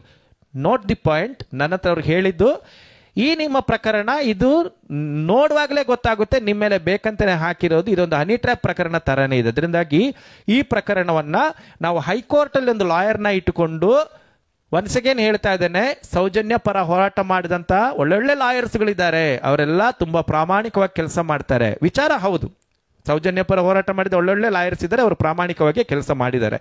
ಅವರ ಹೆಸರು ಹೇಳಿ ಅಂಥವ್ರನ್ನ ಇಟ್ಟುಕೊಂಡು, ಆ ಲಾಯರ್ಗಳನ್ನ ಇಟ್ಟುಕೊಂಡು ಈ ಕೇಸನ್ನ ಹೈಕೋರ್ಟ್ ಅಲ್ಲಿ ಹಾಕಿ ಅಲ್ಲಿಂದ ಅವ್ರನ್ನು ಕರೆಸಿ ಆ ಹೈಕೋರ್ಟ್ ಅಲ್ಲಿ ಅದನ್ನ ಇತ್ಯರ್ಥ ಮಾಡ್ಕೊಂಡ್ಬಿಡೋಣ. ಅದು ನಾನು ಮಾತಾಡ್ತೀನಿ, ಎಲ್ಲ ನಾನು ಮಾಡ್ಕೊಡ್ತೀನಿ, ನೀವೇನು ಟೆನ್ಷನ್ ಮಾಡ್ಕೋಬೇಡಿ ಅಂತ ನನ್ನನ್ನು ಕಳಿಸಿದ್ರು. ನನಗೂ ಖುಷಿ ಆಯ್ತು, ಕಾನೂನಲ್ಲಿ ಈ ತರದ್ದು ಒಂದು ಅಪರ್ಚುನಿಟಿ ಇದೆ. ಆದರೆ ಇದೇ ಸಂಧ್ಯಾ ಪವಿತ್ರ ನಾಗರಾಜ್ ತನ್ನ ಮೇಲೆ FIR ಆಗ್ತದೆ ಅಂತ ಗೊತ್ತಾದಾಗ ಪ್ಲೇಟ್ ಚೇಂಜ್ ಮಾಡ್ತಾ ಇದ್ದಾಳೆ. ಅವರು ಹೆಂಡತಿ ಮಕ್ಕಳ ಜೊತೆಗೆ ನನ್ನ ಮನೆಗೆ 4-5 ಸಲ ಬಂದಿದ್ರು. ಅರವಿಂದ್ ವಿವೇಕ್ ಅವರು ನನಗೆ ಈ ತರ ಇದಾಗಿದೆ, ನನ್ನ ಮೇಲೆ ಒಂದು ಪ್ರಕರಣ ಇದೆ, ಹೇಗಾದ್ರೂ ಮಾಡಿ ಕಾಂಪ್ರಮೈಸ್ ಮಾಡಿಸಿ ಕೊಡಿ ಅಂತೇಳಿ ನನ್ನ ಹತ್ರ ಬಂದು ನನ್ನ ಕಾಲಿಗೆ ಬಿದ್ರು 4-5 ಸಲ. ಇದಕ್ಕೆ ನಮ್ಮ ಮನೆಯಲ್ಲಿ CCTV ಫೂಟೇಜಸ್ ಇದೆ ಅಂತ ಇವರು ಹೇಳ್ಕೊಂಡು ತಿರುಗಾಡ್ತಾ ಇದ್ದಾರೆ. ಅಮ್ಮ ತಾಯಿ, ನಿನ್ನ DPಯಲ್ಲಿ ಇರೋದು ದೇವರ ಫೋಟೋ, ಬಂಡೆ ಮಾಕಾಳಮ್ಮನ ಫೋಟೋ. ದಿನ ಬೆಳಗ್ಗೆಳಿದ್ರೆ ಸಂಜೆ ತನಕ ಯಾವ್ಯಾವುದೋ ದೇವಸ್ಥಾನದಲ್ಲಿ ಕೈ ಮುಡಿಗುವ ಸ್ಟೇಟಸ್ ಹತ್ತತ್ತು ಹಾಕೊಂಡಿರ್ತೀಯ. ಅಂತ ದೇವರುಗಳ ಮುಂದೆ ನಿಂತುಕೊಂಡು ನಿಂಗೆ ಈ ತರ ಫ್ರಾಡ್ ಮಾಡೋಂಥ ಮನಸ್ಸಾದ್ರೆ ಹೆಂಗಮ್ಮ ಬಂತು? ನೋಡಿ, ಜನವರಿ 30ನೇ ತಾರೀಕು ಒಂದೇ ಒಂದು ಸಲ ನಾನು ಈ ಸಂಧ್ಯಾ ಪವಿತ್ರ ನಾಗರಾಜ್ ಅವ್ರನ್ನ ಭೇಟಿಯಾಗಿದ್ದು, ಅದಕ್ಕಿಂತ ಮೊದಲು ಭೇಟಿಯಾಗಿಲ್ಲ, ಅದರ ನಂತರನೂ ಭೇಟಿಯಾಗಿಲ್ಲ. ಆ್ಯಂಡ್ ನಾನು ಒಬ್ಬನೇ ಹೋಗಿ ಭೇಟಿಯಾಗಿದ್ದು, ಒಂದೇ ಒಂದು ಸಲ ಅವರ ಮನೆಗೆ ಹೋಗಿ ಭೇಟಿಯಾಗಿದ್ದು. ನನ್ನ ಹೆಂಡತಿಗೆ ನನ್ನ ಮಕ್ಕಳಿಗೆ ಅದು ಯಾರಂತಾನೆ ಈ ಕ್ಷಣಕ್ಕೂ ಗೊತ್ತಿಲ್ಲ. ಸುಳ್ಳು ಹೇಳ್ಕೊಂಡು ಓಡಾಡ್ತಿದ್ಯಲ್ಲಮ್ಮ, ಅದೊಂದು ವಿಚಾರ. ನಾವು ಅವ್ರ ಮನೆಗೆ ಹೋಗೇ ಇಲ್ಲ, ಒಂದೇ ಸಲ ಹೋಗಿದ್ದು. ಎರಡನೇದ್ದು, ಕಾಂಪ್ರಮೈಸ್ ಮಾಡಿ ಅಂತ ನನ್ನ ಹತ್ರ ಬಂದ್ರೆ, ಕಾಂಪ್ರಮೈಸ್ ಮಾಡಿ ಅಂತ ನನ್ನ ಜನ್ಮದಲ್ಲಿ ಯಾವತ್ತು ನಾನು ಸಂಧ್ಯಾ ಪವಿತ್ರ ನಾಗರಾಜ್ ಹತ್ರ ಹೇಳಲಿಲ್ಲ. ನನಗೆ ಆ ಕಾಂಪ್ರಮೈಸ್ ಮ್ಯಾಟ್ರ್ ಗೊತ್ತಿರಲಿಲ್ಲ, ಅಥವಾ ಅವರಾಗ್ಲಿ ನನಗೆ ಇದು ಮಾಡಿ ಏನು ನನ್ನ ಹತ್ರ ಬಂದು ಕಾಂಪ್ರಮೈಸ್ ಮಾಡಿ ಕೊಡ್ತೀನಿ ಅಂತಲೂ ಹೇಳಲಿಲ್ಲ. ಹೈಕೋರ್ಟ್ ಅಲ್ಲಿ ಈ ತರ ಆಪ್ಷನ್ ಇದೆ. ಈ ಕೇಸನ್ನ ಹೈಕೋರ್ಟ್ಗೆ ತಂದು ಹೈಕೋರ್ಟ್ ಅಲ್ಲಿ ಅವರನ್ನು ಕರೆಸಿ, ನಿಮ್ಮನ್ನು ಕರೆಸಿ, ಇದು ಹೈಕೋರ್ಟ್ ಅಲ್ಲಿ ಹೇಳಿಕೆ ಕೊಟ್ಟು ಈ ಕೇಸನ್ನ ಸ್ಕ್ವಾಶ್ ಮಾಡೋದು ಅಂತೆ. ಸ್ಕ್ವಾಶ್ ಮಾಡೋದಂದ್ರೆ ನನಗೆ ಇವತ್ತಿಗೂ ಗೊತ್ತಿಲ್ಲ ಅದರ ಅರ್ಥ ಏನು ಅಂತ. ಕೇಸು ಮುಗಿಸೋದ ಅಥವಾ ಅಲ್ಲಿ ಏನ್ ಮಾಡ್ತಾರೆ ಗೊತ್ತಿಲ್ಲ ನನಗೆ. ಸ್ಕ್ವಾಶ್ ಅಂತ ಶಬ್ದ ಯೂಸ್ ಮಾಡಿದ್ದಾರೆ. ಇದನ್ನ ನಂಬಿ ಊರಿಗೆ ಬಂದ ನಾನು ನೋಡಿ, ಅಷ್ಟೊತ್ತಾಗಲೇ ನಾನು ಮನೆ ಮಾಡಿ ತುಂಬಾ ಮೈ ಮೇಲೆ ಸಾಲ ಮಾಡ್ಕೊಂಡಿದ್ದೆ. ನನ್ನ ಫೇಸ್ಬುಕ್ ಲೈವ್ ವ್ಯೂವರ್ಸ್ಗೆ ಎಲ್ರಿಗೂ ಗೊತ್ತಿದೆ ನಾನು ಎಷ್ಟು ಸಾಲದಲ್ಲಿದ್ದೀನಿ ಅಂತೇಳಿ. ನಾನು ಲೈವ್ ವ್ಯೂವರ್ಸ್ ಹತ್ರ ಎಲ್ಲ 10,000 ತಗೊಂಡಿದ್ದೇನೆ ಮನೆ ಕಟ್ಟೋದಕ್ಕೋಸ್ಕರ. ನಾನು ತುಂಬಾ ಸಾಲದಲ್ಲಿದ್ದೆ. ಅಲ್ಲಿಂದ ಬಂದ ದಿನ ರಾತ್ರಿನೇ ಮರುದಿನನೇ ನನಗೆ ಫೋನ್ ಬಂತು ಸಂಧ್ಯಾ ಪವಿತ್ರ ನಾಗರಾಜ್ದು, ಅರವಿಂದ್ ಅವರೇ, ನಾವು ಈ ಕೇಸನ್ನ ವಿಚಾರಣೆ ಮಾಡಬೇಕು, ಇನ್ವೆಸ್ಟಿಗೇಷನ್ ಮಾಡಬೇಕು, ನಮ್ಮ ಜೊತೆಗೆ ವೆಲ್ ಎಜುಕೇಟೆಡ್ ದೊಡ್ಡ ದೊಡ್ಡ ಸರ್ಕಾರಿ ಹುದ್ದೆಗಳಲ್ಲಿ ಇರುವಂತ ಒಂದು ಮಹಿಳಾ ಟೀಮ್ ಇದೆ, ಒಂದು ಮಹಿಳಾ ಟೀಮ್ ನಮ್ಮ ಜೊತೆಗೆ ಇದೆ, ಅವ್ರಿಗೆ ಫೋನ್ ಮಾಡಿಬಿಟ್ಟು ಅವರನ್ನ ಬಂದು ನಾವು ನಿಮ್ಮೂರಿಗೆ ಬಂದು ಈ ಪ್ರಕರಣ ಏನು ನಿಮ್ಮ ಮೇಲೆ ಇರುವುದನ್ನೋದನ್ನ ಸರಿಯಾಗಿ ನಾವು ತನಿಖೆ ಮಾಡಬೇಕು. ನಿಮ್ಮ ಮೇಲೆ ಯಾರು ಈ ಕಂಪ್ಲೇಂಟ್ ಕೊಟ್ಟಿದ್ದಾರೆ ಅವರ ಮನೆಗೂ ಹೋಗ್ಬೇಕು, ನಾವು ಅಲ್ಲೆಲ್ಲ ಹೋಗಿ ತನಿಖೆ ಮಾಡಬೇಕು. ಅದಕ್ಕೆ ಒಂದು ಸ್ವಲ್ಪ ದುಡ್ಡು ಖರ್ಚಾಗುತ್ತೆ. ಆ್ಯಂಡ್ ಈ ಕೇಸಿನ ತನಿಖಾ ವಿವರಗಳನ್ನು ನಾವು ಸೈಬರ್ ಕ್ರೈಮಿಂದ ತಗೋಬೇಕು. ಸೈಬರ್ ಕ್ರೈಮಿಂದ ಆ ಡೀಟೇಲ್ಸ್ ಎಲ್ಲ ನಮಗೆ ತಗೋಬೇಕಾದ್ರೆ, ಆ್ಯಂಡ್ ನಿಮ್ಮ ಮೇಲೆ ಕಂಪ್ಲೇಂಟ್ ಕೊಟ್ಟವರ ಡೀಟೇಲ್ಸ್ಗಳನ್ನೆಲ್ಲ ತಗೋಬೇಕಾದ್ರೆ ನಮಗೆ ಅವರಿಗೆ ದುಡ್ಡು ಕೊಡಬೇಕಾಗುತ್ತೆ ಸ್ವಲ್ಪ. ಅದಕ್ಕೆ 30,000 ರೂಪಾಯಿಗಳನ್ನ ಹಾಕಿ ಅಂತ ಬೇಡಿಕೆ ಇಡ್ತಾರೆ. ನಾನು ನಿಜ ಇರ್ಬೋದು, ಪಾಪ ಮೇಡಮ್ ತುಂಬಾ ಒಳ್ಳೆಯವರು, ಸಂಸಾರದಲ್ಲಿ ತುಂಬಾ ನೊಂದಿದ್ದಾರೆ, ಆಮೇಲೆ ಸೌಜನ್ಯ ಹೋರಾಟದಲ್ಲೆಲ್ಲ ಬಾರಿ ಕಾಣಿಸ್ಕೊಂಡು ಮತ್ತೆ ಊರೆಲ್ಲ ಹೋಗಿ ಎಲ್ಲರಿಗೆ ಸಹಾಯ ಮಾಡೋದು, ಲೈವ್ ಅಲ್ಲಿ ಬಂದ್ಕೊಂಡು ಏನ್ರಿ ಮೀಡಿಯಾ ಅಂತ ಬೊಬ್ಬೆ ಹೊಡ್ಕೊಂಡು ಮೀಡಿಯಾದವ್ರನ್ನ ಟಾರ್ಗೆಟ್ ಮಾಡ್ಕೊಂಡು ಮಾತಾಡೋದು ಎಲ್ಲ ನೋಡುವಾಗ ಪಾಪ ತುಂಬಾ ಸಾಚಾ ವ್ಯಕ್ತಿ ಅಂತ ಅಂದ್ಕೊಂಡು ನಾನು ಮತ್ತೆ ಯಾರ ಹತ್ರನೋ ಸಾಲ ಮಾಡಿ 30,000 ರೂಪಾಯಿಗಳನ್ನ ನಾನು ಹಾಕಿದೆ ಬಂಧುಗಳೇ. ಪ್ರತಿಯೊಂದಕ್ಕೂ ಎವಿಡೆನ್ಸ್ ಇದೆ ನನ್ನ ಹತ್ರ. ನಾನು ಎಲ್ಲಾನು ಈಗ ಅಪ್ಲೋಡ್ ಮಾಡ್ತೀನಿ ನೋಡಿ, ಇಲ್ಲಾಂದ್ರೆ ಅಷ್ಟು ಧೈರ್ಯವಾಗಿ ಕೂತ್ಕೊಂಡು ನಾನು ಇಲ್ಲಿ ಮಾತಾಡಲ್ಲ, ಆಯ್ತಾ? ಸೊ ಅದಾಯ್ತು, 30,000 ಹಾಕಿದೆ ಫೆಬ್ರವರಿ 1ನೇ ತಾರೀಕು ಇದೇ ಮಂತು, ಆಯ್ತಾ? ನಾನು ಇದು ಯಾರ ಹತ್ರನೂ ಹೇಳ್ಕೊಳ್ಳಿಲ್ಲ ನಾನು ಎಷ್ಟು ಉಸಿರುಗಟ್ಟಿಸುವ ಪರಿಸ್ಥಿತಿಯಲ್ಲಿದ್ದೀನಿ ಅಂತ ಹೇಳಿ. ಸೊ ಆಯ್ತು, ಒಂದು ಸ್ವಲ್ಪ ದಿನ ನಂತರ ನಾವು ಮಹಿಳಾ ಟೀಮಿನವರು ನಿಮ್ಮ ಊರಿಗೆ ಬರ್ತಾ ಇದ್ದೀವಿ ಕೇಸಿನ ಇನ್ವೆಸ್ಟಿಗೇಷನ್ ಮಾಡೋದಕ್ಕೆ, ಹೈಕೋರ್ಟಿಗೆ ನಾವು ಇದನ್ನು ಸಲ್ಲಿಸಬೇಕಾದ್ರೆ ಇದು ಗ್ರೌಂಡ್ ಲೆವೆಲಲ್ಲಿ ನಾವು ಸ್ವಲ್ಪ ಅದರ ಬಗ್ಗೆ ಡೀಟೇಲು ಎಲ್ಲ ಇಂಥ ಕೇಸುಗಳು ಅನೇಕವನ್ನ ಹ್ಯಾಂಡಲ್ ಮಾಡಿದ ಮಹಿಳಾ ಟೀಮ್ಗೆ ನನ್ನ ಜೊತೆ ಇರುವಂಥದ್ದು ಹೈ-ಫೈ ಆಫೀಸರ್ಸ್ ಬರ್ತಾ ಇದ್ದೀವಿ ಅಂತ ಹೇಳಿದರು. ಅದಕ್ಕೆ ಸ್ವಲ್ಪ ದುಡ್ಡು ಬೇಕಿತ್ತು. ಮೇಡಮ್ ಎಷ್ಟು ಕೊಡಬೇಕು? ನೋಡಿ ಅರವಿಂದ್ ಅವರೇ, ನಿಮ್ಮ ಹತ್ರ ದುಡ್ಡು ಕೇಳೋಕ್ಕೆ ನನಗೆ ಒಳ್ಳೇದಾಗೋದಿಲ್ಲ, ಆದರೆ ಒಬ್ಬೊಬ್ಬರಿಗೆ 10,000 ನಾನು ಕೊಡಬೇಕು, ಮತ್ತು ನಾವೊಂದು 5 ಜನ ಬರ್ತಾ ಇದ್ದೀವಿ, ಆಮೇಲೆ ಕಾರ್ ಡ್ರೈವರ್ಗೆ ಸ್ವಲ್ಪ ದುಡ್ಡು ಕೊಡಬೇಕು, ಆಮೇಲೆ ಕಾರ್ ಪೆಟ್ರೋಲು ನಮ್ಮಲ್ಲಿ ನಿಲ್ಲೋ ಇದೆಲ್ಲ ಸೇರಿ ಒಂದು 70,000 ಒಂದು 70,000 ಆಗ್ತದೆ. 70,000 ಆಗ್ತಾ ಮೇಡಮ್ ಅಂತ. ಹೌದು ಅಂತಂದ್ರೆ ನಾನು ಎಲ್ಲಿಂದ ಸರ್ ಹಾಕಲಿ? 30,000 ಸಾಲ ಮಾಡಿ ನಾನು ನಿನ್ನೆ ಅಷ್ಟೇ ಕೊಟ್ಟೆ, ಮರುದಿನ ಫೋನ್ ಮಾಡಿ ಹಿಂಗೆ ಹೇಳ್ತಿದ್ದಾರೆ. ಆದರೂ ನಾನು ಮತ್ತೆ 70,000 ನಾನು ಅವರಿಗೆ ಹಾಕಿದ್ದೇನೆ, ಅರ್ಥ ಆಯ್ತಾ? ಅದಾಗಿ ಸ್ವಲ್ಪ ದಿನ ಕಳೆದು ನಾವೆಲ್ಲ ಅಲ್ಲಿ ಬಂದಿದ್ದೀವಿ, ಎಲ್ಲ ಮಾತಾಡಿದ್ದೀವಿ, ಇನ್ವೆಸ್ಟಿಗೇಷನ್ ಎಲ್ಲ ಮಾಡಿದ್ದೀವಿ. ಈ ಥರ ಹೇಳಿ ಹೇಳಿ ಹೇಳಿ ಹೇಳಿ ಬಂಧುಗಳೇ, ನನ್ನ ಕೈಯಿಂದ ಮೇ 17ನೇ ತಾರೀಕು ತನಕ ಟೋಟಲಿ 3,20,000 ರೂಪಾಯಿಗಳನ್ನು ನನ್ನ ಹತ್ರ ವಸೂಲಿ ಮಾಡಿದ್ದಾರೆ. ಅಷ್ಟು ಡೀಟೇಲ್ಸು ನನ್ನ ಹತ್ರ ಇದೆ, ಆಯ್ತಾ? 3,20,000 ರೂಪಾಯಿಗಳನ್ನು ವಸೂಲಿ ಮಾಡಿ ನೋಡಿ, ಜುಲೈ ಎಂಡೊಳಗಡೆ ನಂದು ಕೇಸ್ ಮುಗಿದೋಗುತ್ತೆ. ನನ್ನ ಪ್ರಕರಣ ಈಗ ವಿಚಾರಣಾ ಹಂತದಲ್ಲಿದೆ, ಮಂಗಳೂರಲ್ಲಿದೆ, ಅದು ಮುಗಿದೋಗುತ್ತೆ. ಅದು ವಿಚಾರಣಾ ಹಂತದಲ್ಲಿ ಇರುವಾಗ ಆ್ಯಂಡ್ ನಾವು ಅದರ ಕೇಸ್ ಬಗ್ಗೆ ಮಾತಾಡಬಾರ್ದು, ನಾವೆಲ್ಲೂ ಅದರ ಬಗ್ಗೆ ಹೊರಗಡೆ ಅದರಿಂದ ಕೇಸ್ ಬಗ್ಗೆ ನಾನು ಮೇ 17ಕ್ಕೆ 50,000 ಹಾಕಿ ಮೇಡಮ್ ಏನಾಯ್ತು ಅಂತ ಕೇಳುವಾಗ ಅವ್ರು ಹೇಳ್ತಾರೆ, ಎಷ್ಟು ನನ್ನ ಹತ್ರ ಸುಳ್ಳು ಮಾತಾಡಿದ್ರೆ ಅಂದರೆ ಸತ್ಯದ ತಲೆ ಮೇಲೆ ಹೊಡೆದಂಗೆ ಸುಳ್ಳು ಮಾತಾಡಿ, ನನಗೆ ಎಲ್ಲೂ ಡೌಟ್ ಬರಲೇ ಇಲ್ಲ. ಏನಾಯ್ತು ಅಂತ ಕೇಳಿದರೆ, ಅದು ಇನ್ನೂ ಒಂದು ನಾವು 4-5 ತಿಂಗಳು ಅಲ್ಲಿ ಬರಬೇಕು, ಮತ್ತೆ ಇನ್ವೆಸ್ಟಿಗೇಷನ್ ಮಾಡಬೇಕು, ಲಾಯರ್ ಹಂಗೆ ಹೇಳಿದ್ದಾರೆ ಅಂತ. ನನಗೆ ತಲೆ ಹಾಳಾಗೋಗಿತ್ತು. ಮೇಡಮ್ ಇನ್ನೊಂದು 2 ತಿಂಗಳಲ್ಲಿ ಕೇಸೇ ಮುಗಿದೋಗುತ್ತೆ, ಇನ್ನು ನೀವು 4-5 ತಿಂಗಳು ಅವಳ ಮನೆಗೆ ಬರಬೇಕು, ಅವರ ಮನೆಗೆ ಬರಬೇಕು ಅಂತ ಹೇಳ್ತೀರಿ, ಏನಿದು ಕತೆ ಅಂತ ಕೇಳಿದೆ. ಅಷ್ಟೊತ್ತಿಗೆ ಅವರು ಅದಲ್ಲ, ಅದು ಹಾಗೆ ಅಲ್ಲ, ಅದು ಹೀಗೆ ಅಂತ ಹೇಳಿ ಮಾತು ಮರೆಸಿದ್ರು. ಅಲ್ಲಿಂದ ನನಗೆ ಸ್ವಲ್ಪ ಡೌಟ್ ಶುರುವಾಯಿತು. ನಾನು ಹೇಳಿದೆ, ಮೇಡಮ್ ನಾನು ಲಾಯರ್ ಹತ್ರ ಮಾತಾಡಬೇಕು, ನೀವು ನನ್ನ ಪರವಾಗಿ ಲಾಯರ್ ಇಟ್ಟಿದ್ದೀರಲ್ಲ ಅಲ್ಲಿ ಹೈಕೋರ್ಟಲ್ಲಿ, ಅವ್ರ ಜೊತೆ ನಾನು ಮಾತಾಡಬೇಕು. ಅಲ್ಲ, ಅದು ನೀವು ಮಾತಾಡೋ ಅವಶ್ಯಕತೆ ಇಲ್ಲ, ನಾವು ನೋಡ್ಕೊ. ಇಲ್ಲ ಮೇಡಮ್ ನನಗೊಂದ್ಸಲ ಪರಿಚಯ, ಅವ್ರ ನಂಬರ್ ಆದರೂ ಕೊಡಿ. ಅಲ್ಲ, ನೀವು ಮಾತಾಡೋದಾದ್ರೆ ನಾವೇನಕ್ಕೆ ಇರೋದು ಅಂತ ದಬಾಯಿಸೋಕೆ ಶುರು ಮಾಡಿದರು. ಅಲ್ಲಿಂದ ನನಗೆ ಪ್ಯೂರ್ ಇವ್ರ ಮೇಲೆ ಡೌಟ್ ಬಂತು. ಅದಾದ್ಮೇಲೆ ನಂತರ ಕೂಡ ದುಡ್ಡು ಬೇಕು ಅಂತ ಬೇಡಿಕೆ ಇಡ್ತಾರೆ ನನ್ನ ಮುಂದೆ. ನಾನು ದುಡ್ಡು ಕೊಡೋಕೆ ಒಪ್ಪುವುದಿಲ್ಲ, ನನಗೆ ಯಾಕೋ ಡೌಟ್ ಆಯಿತು.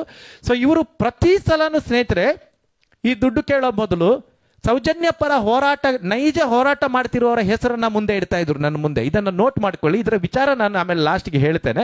ನಾನೆಲ್ಲ ನಂಬ್ತಾ ಹೋಗಿದೆ. ಇವರಿಗೆ ಅಷ್ಟು ದುಡ್ಡು ಕೊಟ್ಟಾದ ನಂತರ ನಾನು ಮತ್ತೆ ದುಡ್ಡು ಕೊಡಲಿಕ್ಕೆ ಒಪ್ಪಲಿಲ್ಲ. ಯಾವಾಗ ಇನ್ಮೇಲೆ ನನ್ನಿಂದ ದುಡ್ಡು ಸಿಗುವುದಿಲ್ಲ ಅಂತ ಗೊತ್ತಾಯ್ತಾ, ಅದು ಗೊತ್ತಾದ ತಕ್ಷಣ ಇವರ ವರಸೆನೇ ಚೇಂಜ್ ಆಗೋಯ್ತು. ನಾನು ಕಳೆದ ಮೇ 17ರಿಂದ ನಿನ್ನೆ FIR ಆಗುವ ತನಕನೂ ಎಷ್ಟು ಸಲ ಕೇಳಿದ್ದೀನಿ, ಮೇಡಮ್ ನನ್ನ ಕೈಯಿಂದ ಇಷ್ಟು ದುಡ್ಡು ತಗೊಂಡಿದ್ದೀರಿ, ನನ್ನ ವಿಚಾರಣೆ ಹೈಕೋರ್ಟಲ್ಲಿ ಮಾಡ್ತೇನೆ ಅಂತ ಹೇಳಿದರೆ ಅದು ಏನಾಯ್ತು ಒಂದು ಡೀಟೇಲ್ ಕೊಡಿ ಅಂತ ಹೇಳಿದರೆ ಈ ಕ್ಷಣದವರೆಗೂ ಕೊಡ್ತಾ ಇಲ್ಲ. ಅಟ್ಲೀಸ್ಟ್ ನನಗೆ ದುಡ್ಡಾದ್ರೂ ರಿಟರ್ನ್ ಕೊಡಿ ಅಂದರೆ ಕೊಡ್ತಾ ಇಲ್ಲ. ಅವಾಗ ನನಗೆ ಡೌಟ್ ಬಂದು ನಾನು ಇವ್ರ ಬಗ್ಗೆ ಎನ್ಕ್ವೈರಿ ಮಾಡೋಕೆ ಶುರು ಮಾಡಿದೆ. ಬೆಂಗಳೂರಲ್ಲಿ ನಮ್ಮ ಫೇಸ್ಬುಕ್ ಲೈವ್ ನೋಡೋರು ಗಲ್ಲಿಯಲ್ಲಿದ್ದಾರೆ. ನನ್ನ 32% of viewers Arvind Vex page ಇದು ಬೆಂಗಳೂರಲ್ಲೇ ಇರೋದು. ನಾನು ಕೆಲವರ ಹತ್ರ ಬೆಂಗಳೂರಿಗೆ ಫೋನ್ ಮಾಡಿ ಇವರ ಪ್ರೊಫೈಲ್ನ ಕಳಿಸ್ಕೊಟ್ಟು ಇವ್ರ ಬಗ್ಗೆ ನಾನು ಡೀಟೇಲ್ ಗೊತ್ತಿದೆ ಅಂತ ಕೇಳೋಕೆ ಶುರು ಮಾಡಿದಾಗ ಬೆಂಗಳೂರು ಮತ್ತು ಸುತ್ತಮುತ್ತಲಲ್ಲಿ ಇವರು ಲಕ್ಷ ದುಡ್ಡು ತೆಕ್ಕೊಂಡು ಫ್ರಾಡ್ ಮಾಡಿದಂತ 16 FIRಗಳು ಈ ಸಂಧ್ಯಾ ಪವಿತ್ರ ನಾಗರಾಜ್ ಮೇಲೆ ಇದೆ. ನನ್ನ ಹತ್ರ ಬಂದಿದೆ, ಎಲ್ಲ ಡೀಟೇಲ್ಸ್ ನನ್ನ ಹತ್ರ ಬಂದಿದೆ. ಆಮೇಲೆ ಒಂದು ವೃದ್ಧನ್ನ ಕೊಲೆ ಮಾಡಿದ ಕೇಸಲ್ಲಿ ಅದು ಕೂಡ ಇದೆ. ನನಗೆ ತಲೆ ಕೆಟ್ಟೋಯ್ತು. ಓ ಮೈ ಗಾಡ್, ನಾನು ಇವ್ರನ್ನ ಹೆಂಗೆ ನಂಬಿದೆ? ನೀವು ಅರ್ಥ ಮಾಡ್ಕೊಳ್ಳಿ, ಇಷ್ಟೆಲ್ಲ ಬುದ್ಧಿಜ್ಞಾನ ಇರುವಂತ ಒಬ್ಬ ಅರವಿಂದ್ ವಿವೇಕನ ಈ ತರ ಫ್ರಾಡ್ ಮಾಡ್ತಾರೆ ಅಂತ ಹೇಳಿದ್ರೆ ಇನ್ನು ಅಮಾಯಕರನ್ನ ಎಷ್ಟು ಫ್ರಾಡ್ ಮಾಡಿರ್ಬೇಡ. ಈಗ ಸಂಧ್ಯಾ ವಾಯ್ಸ್ ಫಾರ್ ಜಸ್ಟಿಸ್ ಅಂತ ಒಂದು ಪೇಜ್ ಮಾಡಿಕೊಂಡು ನಾನು ಇವರನ್ನ ಒಂದು ಮಾಡಿದೆ, ಇವರ ಪ್ರಕರಣ ಹಿಂಗಾಗಿತ್ತು, ಇದನ್ನ ನಾನು ಸಹಾಯ ಮಾಡಿದೆ, ಇವರನ್ನ ಒಂದು ಮಾಡಿದ್ದೇನೆ ಅಂತ ಬಂದು ಫೇಸ್ಬುಕ್ ಲೈವ್ ಅಲ್ಲಿ ಹೇಳ್ತಾರಲ್ಲ, ಎಷ್ಟು ಅಮಾಯಕರನ್ನ ಇವರು ತಪ್ಪು ದಾರಿಗೆ ಎಳೆದಿರ್ಬೋದು. ಅರ್ಥ ಮಾಡ್ಕೊಳ್ಳಿ. ಅದರ ನಂತರ ನನ್ನ ಹತ್ರ ಪದೇ ಪದೇ ಇವರು ಧರ್ಮಸ್ಥಳಕ್ಕೆ ಬರೋದು, ಇದು ತೀರ್ಕೊಂಡ ಸೌಜನ್ಯ ಅವರ ಮನೆಗೆ ಹೋಗೋದು, ಅವರ ಅಮ್ಮನನ್ನ ಕೂರಿಸ್ಕೊಂಡು ಇವರು ಲೈವ್, ಅವರ ಅಮ್ಮ ಏನು ಮಾತಾಡ್ತಿರಲಿಲ್ಲ, ಸುಮ್ಮನೆ ಕೂತಿರೋರು. ಬಟ್ ನಾನು ಸೌಜನ್ಯ ಪರ ಹೋರಾಟಗಾರ್ತಿ ಅಂತ ಜನರನ್ನ ನಂಬಿಸೋದಕ್ಕೋಸ್ಕರ ಪಾಪ ಅವರ ಅಮ್ಮನ್ನ ಪಕ್ಕದಲ್ಲಿ ಕೂರಿಸ್ಕೊಂಡು ಇವರು ದೊಡ್ಡದಾಗಿ ಯಾರ್ಯಾರ ವಿರುದ್ಧವಾಗಿ ಮಾತಾಡೋದು. ಆಮೇಲೆ ಸೌಜನ್ಯ ಸಮಾಧಿ ಹತ್ರ ನಿಂತ್ಕೊಂಡು ಫೋಟೋ ತೆಗೆದು ನಾನೇ ಸೌಜನ್ಯ ಪರ ಹೋರಾಟಗಾರ್ತಿ ಅಂತ ಹೇಳೋದು. ಆಮೇಲೆ ನೈಜ ಹೋರಾಟಗಾರರಾಗಿದ್ದಂತಹ ಯಾರೆಲ್ಲ ಇದ್ದಾರೆ ಈಗ, ಮಹೇಶ್ ಅಣ್ಣ, ಅವರದೆಲ್ಲ ಹೆಸರುಗಳನ್ನ ದುರ್ಬಳಕೆ ಮಾಡಿಕೊಳ್ಳುವಂಥದ್ದು. ಪ್ರತಿ ಸಲನೂ ನನ್ನ ಹತ್ರ ದುಡ್ಡು ಬೇಕಾದಾಗ ಅವರು ಮಾತಾಡೋದು ಹೆಂಗ್ ಗೊತ್ತಾ, ನನ್ನ ಹತ್ರ ಡೈರೆಕ್ಟ್ ಆಗಿ ಫೋನ್ ಮಾಡಿ ದುಡ್ಡು ಕೇಳೋದಿಲ್ಲ. ಫೋನ್ ಮಾಡಿ, ಅರವಿಂದ್ ಅವರೇ ಹೇಗಿದ್ದೀರಿ, ಚೆನ್ನಾಗಿದ್ದೀರಾ, ಹೆಂಡತಿ ಜೊತೆಗೆಲ್ಲ ಆರಾಮ ಇದ್ದೀರಲ್ಲ, ಹೇಗಿದ್ದೀರಿ, ನೀವು ಹೇಗಿದ್ದೀರಾ ಮೇಡಮ್ ಅಂತ ಕೇಳ. ನಮ್ದಿದ್ದದೇ ಬಿಡಿ, ಸೌಜನ್ಯ ಹೋರಾಟ ಎಲ್ಲ ಆಗ್ತಾ ಇದೆ. ಅವರು ಧರ್ಮಸ್ಥಳದವ್ರನ್ನ ದೂರೋದು, ನನ್ನ ಹೆಸರು ಇಲ್ಲಿ ಯಾರ್ದು ಪ್ರಸ್ತಾಪ ಮಾಡೋದಿಲ್ಲ, ಸೊ ದೂರೋದು, ಹಂಗೆ ಹಿಂಗೆ ಅಂತ ಮಾಡೋದು, ಇವ್ರನ್ನ ದೂರೋದು ಅವ್ರನ್ನ ದೂರೋದು, ಭಾರಿ ಹೋರಾಟಗಳಾಗ್ತಿದೆ, ಹಾಗೆ ಆಗ್ತಿದೆ ಹೀಗೆ ಆಗ್ತಿದೆ ಅಂತ ಹೇಳಿ ಅದ್ರ ಕೊನೆಗೆ ಹೇಳೋದು, ಈಗ ನಿಮ್ಮ ವಿಚಾರಣೆ ಈ ಥರ ಆಗಿದೆ ಹೈಕೋರ್ಟಲ್ಲಿ, ಒಂದಷ್ಟು ದುಡ್ಡು ಬೇಕಾಗ್ತದೆ ಅಂತ ಮತ್ತೆ ದುಡ್ಡಿಗೆ ಬೇಡಿಕೆ ಇಡೋದು. ಈ ಥರ ಮಾಡಿ ಮಾಡಿ ಮಾಡಿ ಮಾಡಿ ಮಾಡಿ ಕೊನೆಗೆ ನಾನು ಮೋಸ ಹೋದದ್ದು ನನಗೆ ಗೊತ್ತಾದಾಗ ನಾನು ಮೊನ್ನೆ ನೇರವಾಗಿ ಮಹೇಶ್ ಶೆಟ್ಟಿ ತಿಮ್ರೋಡಿ ಅವರ ಹತ್ರ ಹೋದೆ. ನಾನು ಮತ್ತು ನನ್ನ ವೈಫು ಹೋದ್ವಿ. ಅಣ್ಣ ಹಿಂಗಿಂಗೆ ಆಗ್ತಾ ಇದೆ, ನಿಮ್ದೆಲ್ಲ ಹೆಸರು ಹೇಳ್ತಾ ಇದ್ರು, ನಾನು ಸೌಜನ್ಯ ಹೋರಾಟಗಾರ್ತಿ ಅಂತ ಹೇಳ್ತಾರೆ, ನಾನೆಲ್ಲ ನಂಬಿದೆ ಅಣ್ಣ, ನಂತರ ಸಾವಿರಾರು ಜನ ನಂಬಿರ್ಬೋದು, ಎಷ್ಟು ಜನಕ್ಕೆ ಮೋಸ ಆಗಿದೆ ಗೊತ್ತಿಲ್ಲ ಈ ಹೆಸರು ಹೇಳಿಕೊಂಡು. ಸೊ ಅದರಿಂದಾಗಿ ನಾನೇನು ಮಾಡ್ಬೇಕಣ್ಣ ಕೇಳಿದೆ. ಅದಕ್ಕೆ ಅವ್ರು ಹೇಳಿದ್ದು ಒಂದೇ, ಮಹೇಶ್ ಅಣ್ಣ ಹೇಳಿದ್ದು ಒಂದೇ ಮಾತು, ನಾವು ದಕ್ಷಿಣ ಕನ್ನಡ ಜಿಲ್ಲೆಯ ಜನ ಬುದ್ಧಿವಂತರು ಅಂತ ಹೇಳ್ತಾರೆ. ಈಗ ನಾನು ಹೇಳ್ತೇನೆ, ಬುದ್ಧಿವಂತೆ ನಮಗೆ ಇರೋದು, ನೀವೇ ಹೋಗಿ ಫ್ರಾಡ್ ಆಗಿದ್ರಲ್ಲ. ಆ ವ್ಯಕ್ತಿ, ಈ ಸಂಧ್ಯಾ ಪವಿತ್ರ ನಾಗರಾಜನ್ ಅಂತ ವ್ಯಕ್ತಿ ಯಾವುದೇ ಸೌಜನ್ಯ ಹೋರಾಟದಲ್ಲಿ ನಿಜವಾಗ್ಲೂ ನಮ್ಮ ಜೊತೆಗೆ ಇಲ್ಲ. ಅವಳು ನಮ್ಮ ಟೀಮಿನವಳು ಅಲ್ಲ, ಅವಳು ಸೌಜನ್ಯ ಹೋರಾಟಗಾರ್ತಿ ಅಲ್ವೇ ಅಲ್ಲ. ಅವತ್ತೊಂದ್ಸಲ ಬಂದು ಎಲ್ಲೋ ಒಂದು ಸಭೆಯಲ್ಲಿ ಭಾಷಣ ಮಾಡಿ ನಮ್ಗೆಲ್ಲರಿಗೆ ಕುತ್ತಿಗೆ ತಂದಿಟ್ಲು, ಅವತ್ತೇ ನಾವು ಹೊರಗಡೆ ಹಾಕಿದ್ದೇವೆ. ಅವಳಿಗೂ ನಮ್ಗೆ ಯಾವ ಸಂಬಂಧನೂ ಇಲ್ಲ. ಮತ್ತೆ ಸೌಜನ್ಯನ ಮನೆಗೆ ದಿನಕ್ಕೆ 100 ಜನ ಬರ್ತಾರೆ. ಪಾಪ ಸೌಜನ್ಯ ಈ ತರ ಒಂದು ಡೆತ್ ಆಗಿದೆ ಧರ್ಮಸ್ಥಳದ್ದು, ಈಗ ನ್ಯಾಷನಲ್ ವೈಸ್ ಸುದ್ದಿ ಆಗಿದೆ, 100 ಜನ ಎಲ್ಲ ಕಡೆಯಿಂದ ಬರ್ತಾ ಇರ್ತಾರೆ. ನಮ್ಗೆ ಯಾರನ್ನು ಬರಬೇಡಿ ಅಂತ ಹೇಳಲಿಕ್ಕಾಗುದು, ಅಲ್ಲಿ ಬಂದು ಫೋಟೋ ತೆಗಿತಾರೆ, ಒಂದು 4 ಸಾಂತ್ವನದ ನುಡಿ ಹೇಳಿ ಹೋಗ್ತಾರೆ. ಅದೇ ತರ ಇವಳು ಬರ್ತಾಳೆ ಹೋಗ್ತಾಳೆ. ಅದನ್ನ ಬಿಟ್ರೆ ಅವಳಿಗೂ ಸೌಜನ್ಯ ಹೋರಾಟಕ್ಕೂ ಯಾವ ಸಂಬಂಧನೂ ಇಲ್ಲ ಅಂತ ಅವರು ಕಡ್ಡಿ ಮುರಿದಂಗೆ ಹೇಳಿದ್ರು. ಸೊ ಅದರ ಜೊತೆಗೆ ನೀವು ಖಂಡಿತ ಇಂಥವ್ರ ಮೇಲೆ ಕಾನೂನು ಕ್ರಮ ತಗೊಳ್ಳಿ ಅಂತ ಹೇಳಿದ್ರು. ಆಮೇಲೆ ನಾನು ಗಿರೀಶ್ ಮಟ್ಟಣ್ಣ ಅವ್ರ ಸಾರ್ನ ಕೂಡ ಕಾಂಟ್ಯಾಕ್ಟ್ ಮಾಡಿದೆ, ಅವರಿಗೂ ವಿಚಾರವನ್ನ ತಿಳಿಸಿದೆ. ಅವರು ಹೇಳಿದ್ರು, ಸೌಜನ್ಯ ಹೆಲ್ಪ್ ಲೈನ್ ಆಗಲಿ, ಸೌಜನ್ಯ ಆ ಥರದೊಂದು ಯಾವುದೇ ಒಂದು ಸಂಘಟನೆ ಇಷ್ಟರ ತನಕ ಅಸ್ತಿತ್ವ ಇಲ್ಲ. ಸೊ ಆ ಹೆಸರಲ್ಲಿ ನಿಮಗೆ ಯಾರಾದರೂ ಚೀಟ್ ಮಾಡಿದರೆ ಖಂಡಿತ ಅವರ ಮೇಲೆ ಕಾನೂನು ಕ್ರಮ ತಗೊಳ್ಳಿ ಅಂತ ಅವರು ಕೂಡ ಹೇಳಿದರು. ನೋಡಿ, ನಾನು ಹೇಳ್ತೀನಿ ಇಲ್ಲಿ, ನಾನು ಇದರ ಕಾಪಿನ ಹಾಕ್ತೇನೆ. ಇದು ನಿನ್ನೆ ಸಾಯಂಕಾಲ ಅರವಿಂದ್ ವಿವೇಕ್, ಆದರೆ ನಾನು ಪುಂಜಾಲ್ಕಟ್ಟೆ ಸ್ಟೇಷನಲ್ಲಿ ಸಂಧ್ಯಾ ಪವಿತ್ರ ನಾಗರಾಜ್ ಮೇಲೆ ಕೊಟ್ಟಿರೋ ದೂರು ಮತ್ತೆ ಅದಕ್ಕೆ ಸಂಬಂಧಪಟ್ಟಿರುವಂತಹ FIR ಕಾಪಿ ಇಲ್ಲಿದೆಯಲ್ಲ, ಇಲ್ಲಿ ಕಾಣ್ತಾ ಇದೆ. ಇದರಲ್ಲಿ BNS act 2023 under section 318 bracket ಅಲ್ಲಿ 4 × 351 ಬ್ರಾಕೆಟ್ ಅಲ್ಲಿ 2 ಪ್ರಕಾರ ಇವರ ಮೇಲೆ ಕ್ರಿಮಿನಲ್ ಮೊಕದ್ದಮೆ FIR ದಾಖಲಾಗಿದೆ. FIR ಕಾಪಿಗಳು ನನ್ನ ಕಂಪ್ಲೇಂಟ್ ಅಲ್ಲಿ ಏನಿತ್ತು ಎಲ್ಲವನ್ನು ನಾನು ನಿಮಗೆ ತಿಳಿಸ್ತೇನೆ. ಆಮೇಲೆ ಇವರು ನನ್ನ ಕೈಯಿಂದ ದುಡ್ಡು ತೆಕ್ಕೊಂಡಂತ ಅಷ್ಟು ದಾಖಲೆಗಳನ್ನ ನಾನು ಇದಕ್ಕೆ ಕೊಟ್ಟಿದ್ದೇನೆ, ಮತ್ತೆ ನಾನು ಅದನ್ನ ಸಂಬಂಧಪಟ್ಟವರಿಗೂ ಕೊಟ್ಟಿದ್ದೇನೆ. ಯಾಕೆಂತ ಹೇಳಿದ್ರೆ ನೋಡಿ ಸ್ನೇಹಿತರೆ, ನಮ್ಮ ದಕ್ಷಿಣ ಕನ್ನಡ ಜಿಲ್ಲೆಯಲ್ಲಿ ಒಂದು ಹೆಣ್ಣು ಮಗಳ ಒಂದು ದುರ್ಘಟನೆ ಆಗಿದೆ, ನಿಮ್ಗೆ ಎಲ್ರಿಗೂ ಗೊತ್ತು. ಯಾರು, ಸೌಜನ್ಯ ಅವರ ಬಗ್ಗೆ. ನಮ್ಮ ಬೆಳ್ತಂಗಡಿ ತಾಲೂಕಲ್ಲೇ, ನಾನು ಬೆಳ್ತಂಗಡಿ ತಾಲೂಕಲ್ಲೇ ಹುಟ್ಟಿ ಬೆಳೆದವನು, ಗೊತ್ತಿದೆ. ಅದು ದೊಡ್ಡ ಮಟ್ಟದಲ್ಲಿ ಪರ ವಿರೋಧ ಚರ್ಚೆಗಳಾಗ್ತಾ ಇದೆ. ಒಂದಷ್ಟು ಜನ ಇದು ಸೌಜನ್ಯನ ಪರವಾಗಿ ಹೋರಾಟ ಮಾಡ್ತಿದ್ರೆ, ಒಂದಷ್ಟು ಜನ ಅದಕ್ಕೆ ವಿರೋಧವಾಗಿ ಹೋರಾಟ ಮಾಡ್ತಿದ್ದಾರೆ. ಹೋರಾಟಗಳು ಏನೇ ಇದ್ರು ಯಾರ ಕಡೆ ನ್ಯಾಯ ಇದೆಯಾ ನಾವು ತೀರ್ಮಾನ ಮಾಡಲಿಕ್ಕೆ ನಾವೇನು ನ್ಯಾಯಾಧೀಶರಲ್ಲ, ಮತ್ತೆ ನಾವು ಅದಕ್ಕಿಂತ ಮೊದಲಾಗಿ ಎಲ್ಲರ ಅಂತರಂಗ ಪರೀಕ್ಷೆ ಮಾಡಲಿಕ್ಕೆ ನಾವೇನು ದೇವರಲ್ಲ. ಅವರವರ ಸಿದ್ಧಾಂತಗಳನ್ನು ಇಟ್ಕೊಂಡು ಅವರವರು ಹೋರಾಟ ಮಾಡ್ತಾ ಇದ್ದಾರೆ. ನಾನು ಒಂದು ಏನು ಅಂತ ಹೇಳೋದು ಅಂತ ಹೇಳಿದ್ರೆ, ಸೌಜನ್ಯ ಪರ ಹೋರಾಟಗಾರರಾಗಲಿ ಅಥವಾ ಸೌಜನ್ಯ ವಿರುದ್ಧ ಹೋರಾಟಗಾರರಲ್ಲಿ ಅದರಲ್ಲಿ ಎಲ್ಲ ಒಂದಷ್ಟು ಪ್ರಾಮಾಣಿಕ ಜನರಿದ್ದಾರೆ. ನೋಡಿ, ಇವತ್ತು ಮಹೇಶ್ ಶೆಟ್ಟಿ ತಿಮ್ರೋಡಿ ಅವರು 13 ವರ್ಷಗಳಿಂದ ರಾತ್ರಿ ಮಲಗಿದಲ್ಲ ಅವರಿಗೆ ಅದೇ ಉಸಿರು, ಸೌಜನ್ಯನಿಗೆ ನ್ಯಾಯ ಕೊಡಿಸಬೇಕು ಅಂತ. ಇವತ್ತಿಗೂ ಅವರು ಅದನ್ನೇ ಹೇಳ್ಕೊಂಡು ಹೋರಾಟ ಮಾಡ್ತಾರೆ. ಅವರ ಜೊತೆಗೆ ಇನ್ನೂ ಕೆಲವು ಜನ ಇದ್ದಾರೆ, ಪ್ರಾಮಾಣಿಕವಾಗಿ ಆ ಕೇಸಿಗೆ ಒಂದು ಮರುತನಿಖೆ ಆಗಬೇಕು ಅಂತ ಹೇಳಿ ಹೋರಾಟ ಮಾಡ್ತಾ ಇದ್ದಾರೆ. ಅದರ ಮಧ್ಯದಲ್ಲಿ ಎಷ್ಟೋ ಜನ ಈ ಹೋರಾಟವನ್ನು ಇಟ್ಕೊಂಡು ನಾನು ಹೆಂಗೆ ದುಡ್ಡು ಮಾಡಬಹುದು ಅಂತ ಬಂದ್ಕೊಂಡು ಅವ್ರ ಜೊತೆ ಸೇರಿದವರಿದ್ದಾರೆ. ಅವ್ರು ಯಾರು ಇವತ್ತಿನ ತನಕ ಕಂಟಿನ್ಯೂ ಆಗಿ ನಿಲ್ಲೋಕ್ಕಾಗಲಿಲ್ಲ. ಯಾಕಂತ ಹೇಳಿದ್ರೆ ಅಪ್ರಾಮಾಣಿಕರು, ದುಡ್ಡು ಮಾಡೋ ಉದ್ದೇಶದಿಂದ ಬಂದಂತ ಯಾವ ಸೌಜನ್ಯ ಹೋರಾಟಗಾರರು ಇವತ್ತಿಗೂ ಸೌಜನ್ಯ ಹೋರಾಟದಲ್ಲಿ ರಾಜ್ಯದಲ್ಲಿ ಇಲ್ಲ. ಈಗ ಇವಳನ್ನು ಬಂದು ಸೇರ್ಕೊಂಡಿದ್ದಾರೆ. ಹೇಗೆ? ಬೆಂಗಳೂರಲ್ಲಿ ಎಲ್ಲರನ್ನ ಫ್ರಾಡ್ ಮಾಡಿ ಆಯ್ತು. ಇನ್ನು ಬೆಂಗಳೂರಲ್ಲಿ ಇವರ ರಂಪ ಜಗಳ ಎಲ್ಲ ಬೀದಿಗೆ ಬಂದು ಎಲ್ಲ ಹೋಗಿದೆ, ಯಾರು ನಂಬುದಿಲ್ಲ. ಬೇರೆ ಬೇರೆ ಸ್ಟೇಷನ್ಗಳಲ್ಲಿ ಹಲವಾರು FIRಗಳಿದೆ. ಅದನ್ನ ಇಟ್ಕೊಂಡು ಬೆಂಗಳೂರಲ್ಲಿ ಮೋಸ ಮಾಡೋಕ್ಕಾಗಲ್ಲ ಅಂತ ಗೊತ್ತಾದಾಗ ಈಗ ನಮ್ಮ ಕರಾವಳಿಗೆ ಬಂದಿದ್ದಾರೆ, ಇಲ್ಲಿ ಜನರನ್ನ ಹೇಗೆ ಮೋಸ ಮಾಡಬಹುದು ಅಂತ. ಬಟ್ ಕರಾವಳಿಗೆ ಬಂದ ನಂತರ ಅವರು ಮಾಡೋ ಮೋಸದಿಂದ ಒಂದು ರಕ್ಷಣೆ ಬೇಕಲ್ಲ. ಅದಕ್ಕೆ ನಾನು ಸೌಜನ್ಯ ಹೋರಾಟಗಾರ್ತಿ ಅಂತ ಈ ಹೋರಾಟಗಾರರ ಹೆಸರನ್ನೆಲ್ಲ ಒಂದು ಗುರಾಣಿ ತರ ಬಳಸ್ಕೊಳ್ತಾ ಇದ್ದಾಳೆ. ಅದಕ್ಕೆ ನಾನು ನಿಮಗೆ ಹೇಳ್ತಾ ಇದ್ದೇನೆ, ಈ ಸಂಧ್ಯಾ ಪವಿತ್ರ ನಾಗರಾಜ್ಗೂ ಸೌಜನ್ಯ ಪರ ಹೋರಾಟಕ್ಕೂ ಯಾವುದೇ ರೀತಿಯ ಸಂಬಂಧ ಇಲ್ಲ. ಅದನ್ನು ನಾನು ಕನ್ಫರ್ಮ್ ಮಾಡಿಕೊಂಡು ತುಂಬ ಉನ್ನತ ಮಟ್ಟದಲ್ಲಿರೋ ಹೋರಾಟಗಾರರಲ್ಲೆಲ್ಲ ಮಾತಾಡಿ ನಾನು ಕನ್ಫರ್ಮ್ ಮಾಡಿಕೊಂಡೇ ನಾನು ಈ ಲೈವಿಗೆ ಬಂದಿರೋದು. ಆ ಹೆಣ್ಣು ಮಗಳಿಗೂ ಈ ಹೋರಾಟಕ್ಕೂ ಯಾವ ಸಂಬಂಧನೂ ಇಲ್ಲ. ನೋಡಿ, ಒಂದು ನಾನು ಹೇಳ್ತೇನೆ, ಮಾತೆತ್ತಿದ್ರೆ ಲೋಫರ್ ಅದು ನಾನು ನಿಮ್ಗೆ ಆಡಿಯೋ ಕೇಳಿಸ್ತೀನಿ. ನಾನು ನಿಮಗೆ, ನೀವು ಗಂಗಾ ನದಿಯಲ್ಲಿ ಸ್ನಾನ ಮಾಡ್ಬೇಕು, ನಾನು ಅವಾಗಲೇ ಹೇಳಿದ ಅಂತ ಥರ್ಡ್ ಕ್ಲಾಸ್ ಪದಗಳನ್ನೇ ಯೂಸ್ ಮಾಡ್ತಾರೆ ಈ ಹೆಂಗ್ಸು ಅಲ್ಲಿ ಕೂತ್ಕೊಂಡು ಲೈವಲ್ಲಿ ಅಥವಾ ಎಲ್ಲಿ ಬೇಕಾದ್ರು. ಒಬ್ಬರಿಗೆ ಏನಂತ ತಿಳ್ಕೊಂಡಿದ್ದೀರಿ ಇವರು ಅಂತ ನನಗೆ ಗೊತ್ತಾಗ್ತಿಲ್ಲ. ಹಾಗೇನೆ ಅರವಿಂದ್ ವಿವೇಕ್ ಅವ್ರನ್ನ ಕೂಡ ಅವರದೊಂದು ಕೇಸ್ ಇದ್ದು ಚಾರ್ಜ್ ಶೀಟ್ ನನ್ನ ಹತ್ರ ಇದೆ. ನಿಮ್ಮ ಮಾನ ಮರ್ಯಾದೆ ತೆಗೆದು ಬಿಡ್ತೀನಿ, ನಿಮ್ಮ ಕೇಸ್ ಬಗ್ಗೆ ಎಲ್ಲ ಮಾತಾಡಿ ಮಾನ ಮರ್ಯಾದೆ ನಾನು ಲೈವಲ್ಲಿ ಹರಾಜಾಗ್ತೀನಿ.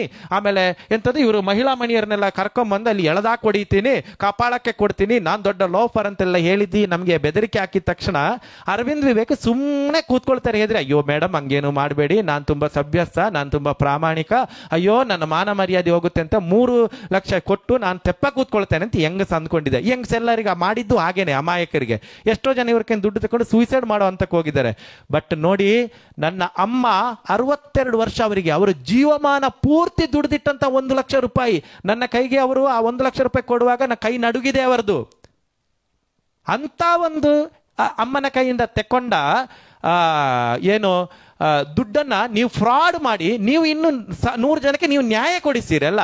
ನೀವು ಬೇರೆಯವರಿಗೆ ನ್ಯಾಯದ ಬಗ್ಗೆ ಮಾತಾಡ್ತೀರಿ, ಅರ್ಥ ಆಯ್ತಾ? ನೀವು ಬೇರೆಯವರಿಗೆ ನ್ಯಾಯದ ಬಗ್ಗೆ ನೀವು ಮಾತಾಡ್ತೀರಿ, ನಿಮ್ಮಿಂದ ನ್ಯಾಯ ನಿರೀಕ್ಷೆ ಮಾಡ್ಬೇಕೇನ್ರಿ ನಾವು? ಏನು ಜನ ನೋಡಿ, ಅವಳು ಏನ್ ಮಾಡ್ತಾಳೆ ಅಂತ ಹೇಳಿದ್ರೆ, ಅವರ ಹತ್ರ ಈ ಫ್ರಾಡ್ ಮಾಡೋರ ಕತೆ ಹೆಂಗಿರುತ್ತೆ ಗೊತ್ತಾ? 99% ಫ್ರಾಡ್ ಮಾಡುವವರು ದೇವರದೇ ಫೋಟೋ ಹಾಕೊಂಡಿರ್ತಾರೆ. ನೆನಪಿಟ್ಕೊಳ್ಳಿ, ದೇವರ DP ಹಾಕೊಂಡಿರ್ತಾರೆ. ಆಮೇಲೆ ಅವ್ರದ್ದು ದೇವರದೇ ಎಲ್ಲ ಮಾತಾಡಿದ್ರು ದೇವರು ನೋಡ್ಕೊಳ್ತಾರೆ, ಇದೇ ಇರುತ್ತೆ ಅವರ ಮಾತಲ್ಲಿ. ಆಮೇಲೆ ಅವರು ಯಾಕೆ ಅವ್ರಿಗೆ ಒಳಗೆ ಹೋಗೋದಿಲ್ಲ, ಜೈಲಿಗೆ ಹೋಗೋದಿಲ್ಲ ಅಂತ ಹೇಳಿದ್ರೆ, ಒಂದು 10 ಲಕ್ಷ ಒಬ್ಬನ ಕೈಲಿ ವಸೂಲಿ ಮಾಡ್ತಾರೆ, ನಿನ್ನ ಕೇಸ್ ನಾನು ಸರಿ ಮಾಡಿ ಕೊಡ್ತೀನಿ ಅಂತ ಹೇಳಿ. ಅದರಲ್ಲೊಂದು 2 ಲಕ್ಷ ಅವರ ಮೇಲೆ ಕೇಸ್ ಆಗದಾಗೆ ನೋಡ್ಕೊಳ್ಳಿಕ್ಕೆ ಖರ್ಚು ಮಾಡ್ತಾರೆ. ಇದೇ ಇವ್ರದ್ದು ಹಣೆ ಬರ, ಅರ್ಥ ಆಯ್ತಾ? ಅದಕ್ಕೆ ನಾನು ಹೇಳ್ತಾ ಇರೋದು ಏನು ಅಂತ ಹೇಳಿದ್ರೆ, ಇವರು ಸೌಜನ್ಯ ಹೆಲ್ಪ್ ಲೈನ್ ಅಂತ ನಾನೊಂದು ಮಾಡ್ತೇನೆ ಅಂತ ಹೇಳಿ ಮೇ ತಿಂಗಳಲ್ಲಿ ನನ್ನ ಹತ್ರ ಹೇಳಿದರೆ, ನಾವು ಸೌಜನ್ಯ ಹೆಲ್ಪ್ ಲೈನ್ ಅಂತ ಮಾಡಿ ನಾವು ಇಡೀ ಕರ್ನಾಟಕ ರಾಜ್ಯದಲ್ಲಿ ಎಲ್ಲರಿಗೆ ಅನ್ಯಾಯ ಆದವರಿಗೆ ನ್ಯಾಯ ಕೊಡಿಸುವಂತಹ ಕೆಲಸ ಮಾಡಿಸ್ತೇನೆ ಅಂತ ಹೇಳಿಕೊಂಡು ಇವರು ನನ್ನ ಹತ್ರ ಲೋಗೋ ಕೂಡ ಮಾಡಿಸ್ಕೊಂಡಿದ್ದಾರೆ, ಸೌಜನ್ಯ ಹೆಲ್ಪ್ ಲೈನ್ ಅಂತ ಹೇಳಿ. ಆಮೇಲೆ ಅದು ಲೋಗೋ ಸರಿಯಾಗಲಿಲ್ಲ, ಸೌಜನ್ಯನ ಫೋಟೋ ಮಿಡ್ಲಲ್ಲಿ ಹಾಕಿ ಅಂತ ಹೇಳಿ ನನ್ನ ಹತ್ರ ಹೇಳಿದ್ದಾರೆ. ದಯವಿಟ್ಟು ಯಾರು ಇವರ ಮೋಸದ ಜಾಲಕ್ಕೆ ಸಿಗಬೇಡಿ. ಇವರು ಸೌಜನ್ಯ ಪರ ನೈಜವಾಗಿ ಹೋರಾಡುತ್ತಿರುವಂತಹ ಅವರ ಹೆಸರನ್ನೆಲ್ಲ ದುರುಪಯೋಗ ಪಡಿಸಿಕೊಂಡು ದುಡ್ಡು ಮಾಡೋ ಕೆಲಸಕ್ಕೆ ಇಳಿದಿದ್ದಾರೆ. ಅದರಿಂದಾಗಿ ಸೌಜನ್ಯ ಹೋರಾಟಕ್ಕೂ ಸಂಧ್ಯಾ ಪವಿತ್ರ ನಾಗರಾಜ್ಗೂ ಯಾವುದೇ ಸಂಬಂಧ ಇಲ್ಲ. ದಯವಿಟ್ಟು ಧರ್ಮಸ್ಥಳಕ್ಕೆ ಬಂದು ನಾನು ಸೌಜನ್ಯ ಹೋರಾಟಗಾರ್ತಿ ಅಂತ ಪೋಸ್ ಕೊಡೋದಕ್ಕೆ ದಯವಿಟ್ಟು ಬಿಡಬೇಡಿ. ಅವರ ಮೈಂಡಲ್ಲಿ ಏನಿತ್ತು ಅಂತ ಹೇಳಿದ್ರೆ, ಏನಾದ್ರೂ ಒಂದು ಹೇಳ್ಕೊಂಡು ನಾನು ದುಡ್ಡು ಮಾಡಬೇಕು. ನಾನು ಒಂದು ಕೇಳ್ತೀನಿ ನೋಡಿ, ನಾನೀಗ ಅರವಿಂದ್ ವಿವೇಕ್ ಮಂಗಳೂರು, ಒಂದು ತುತ್ತು ಅನ್ನಕ್ಕೂ ನಾನು ಪರದಾಡ್ತಿದ್ದೀನಿ. ನಮ್ಮ ಮನೆ ಕಷ್ಟ ನಮಗೊತ್ತು, ನಾವು ಎಷ್ಟು ಕಷ್ಟಪಡ್ತೀವಿ ಅಂತ ನಮಗೊತ್ತು. ಆದ್ರೆ ಒಂದು ದುಡಿಮೆ ಇಲ್ಲದ ಇವರು ಓಡಾಡುವ ಕಾರುಗಳು ನೋಡ್ಬೇಕು ಹೇಗಿರುತ್ತೆ ಅಂತ ಹೇಳಿದ್ರೆ, ಐಷಾರಾಮಿ ಜೀವನ, 5 ಸ್ಟಾರ್ ಟ್ರೀಟ್ಮೆಂಟ್ ಹೆಂಗೆ ಮಾಡ್ತಾರೆ ಕೇಳಿದ ತಕ್ಷಣ ನಾವು ರಿಯಲ್ ಎಸ್ಟೇಟ್ ಮಾಡ್ತೀವಿ ಹಾಗೆ ಮಾಡ್ತೀವಿ. ಯಾವ ರಿಯಲ್ ಎಸ್ಟೇಟ್ ಮಣ್ಣಂಗಟ್ಟಿಯೂ ಇಲ್ಲ. 3 ತಿಂಗಳಲ್ಲಿ ನನ್ನಿಂದಾನೇ 3,20,000 ತಗೊಂಡಿದ್ದಾರೆ, ತಿಂಗಳಿಗೆ 1 ಲಕ್ಷ ಖಾಲಿ ಪಂಗನಾಮ ಹಾಕಿ, ಅರ್ಥ ಆಯ್ತಾ? ಇನ್ನು ಬಂದ್ಕೊಂಡು ಲೈವಲ್ಲಿ ಯಾರ್ಯಾರ್ದು ಪರ್ಸನಲ್ ಡೀಟೇಲ್ ಇಟ್ಕೊಂಡು 3 ಬಿಟ್ಟವ್ರ ತರ ಅವರದು ನಿಮ್ಮ ಮಾನ ಹರಾಜು ಹಾಕಿ ನೋಡೋಣ. ಅರವಿಂದ್ ವಿವೇಕ್ ನನ್ನ ಹೆಸರಲ್ಲಿ ಒಂದು ಪ್ರಕರಣ ಇದೆ, ನನಗೆ ಗೊತ್ತಿದೆ, 2018ರಲ್ಲಿ ಅದು, ಇದು ಇಡೀ ಊರಿಗೆ ಗೊತ್ತಿದೆ. ಇಲ್ಲಿ ಎಲ್ಲ ಅದೊಂದು ನಾವು ಗಂಡಸರಿಗೆ ಮೇಲೆ 1000 ಪ್ರಕರಣಗಳಾಗುತ್ತೆ. ಅದನ್ನ ಇಟ್ಕೊಂಡು ನೀವು ಕೋಟಿಗಟ್ಟಲೆ ದುಡ್ಡು ಮಾಡ್ಬೋದು, ಮರ್ಯಾದೆ ತೆಗಿಬಹುದು. ನೋಡಿ ಮೇಡಮ್, ನಿಮ್ಮ ಮೇಲೆ ಇರುವಂತದ್ದು 16 ಫ್ರಾಡ್ ಕೇಸುಗಳು, ಲಕ್ಷ ಲೂಟಿದ್ದು. ಅಷ್ಟು ಲೂಟಿ ಎಷ್ಟೋ ಜನ ಕಣ್ಣ ನೀರು ಹಾಕಿ ಹೆಣ್ಣು ಮಕ್ಕಳು ಬೀದಿಗೆ ಬಂದಿದ್ದಾರೆ ನಿಮ್ಮಿಂದ. ನನ್ನ ಹತ್ರ ಕಾಂಟ್ಯಾಕ್ಟ್ ಇದ್ದಾರೆ, ರೂಪಾ ಅನ್ನೋರ ಕೈಯಲ್ಲಿ ನೀವು 11,20,000 ತಗೊಂಡಿದ್ದೀರಿ. ಅವರ ತಂದೆಯವರು ಹೊಲ ಮಾರಿ ಲುಂಗಿಯಲ್ಲಿ ಕಟ್ಕೊಂಡು ಬಂದು ನಿಮಗೆ ಕ್ಯಾಶ್ ದುಡ್ಡು ಕೊಟ್ಟಿದ್ದಾರೆ.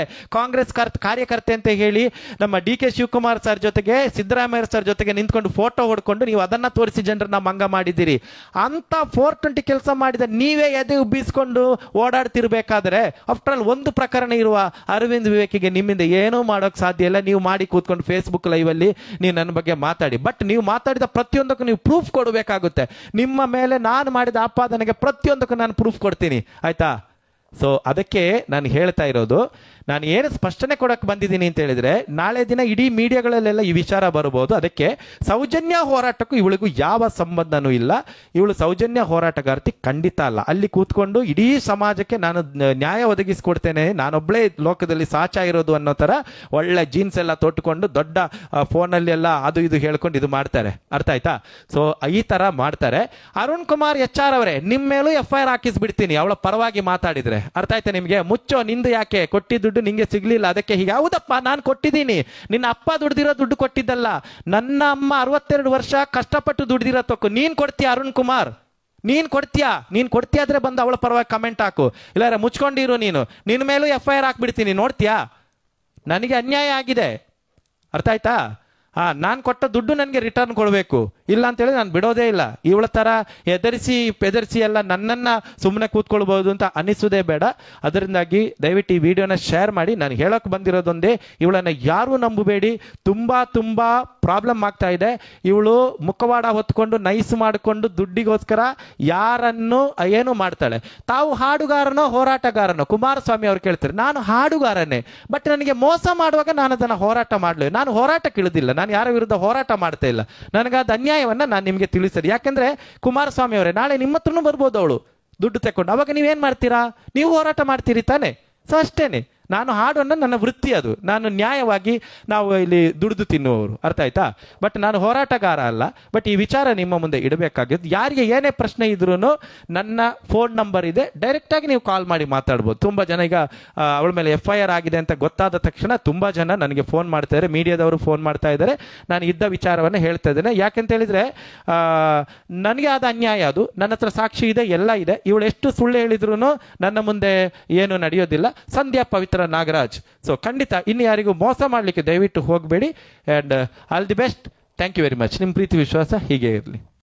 Most who fall short in NEET miss by two things: not enough practice, not enough clarity. But those who return don't repeat the same mistakes. They train harder, think deeper, practice relentlessly. This isn't a second attempt, it's a second chance. And this time it's different.